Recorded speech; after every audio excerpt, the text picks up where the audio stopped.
Kasama ko yung ating Be the Player of the Game, Jason Castro with 10 points, 14 assists, and 2 blocks. Jason, your first game back, alam mo, simula pa lang ng laro, talaga naman na-organize mo ng iyong teammates at nagtuloy-tuloy to for the rest of the game. Iba talaga ang nilalaro nyo pag nandyan ka.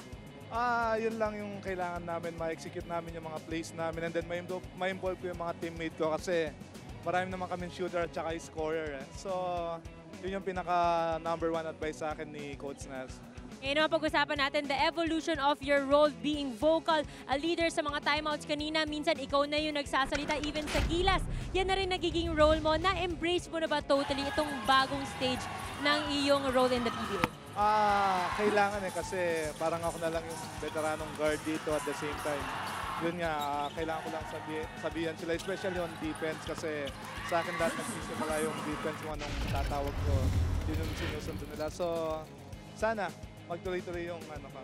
Ngayon naman, Jason, batiin mo na yung mga kabalan natin. Of course, lahat ng mga fans mo. Maya pabengi kayo nga na dakal-dakal salamat kayong support tayo. Sana malbe ko ang live minsan at saka thank you ka rin pangatiyo. Dakal-dakal salamat kayo. Thank you very much again, Jason, and congratulations.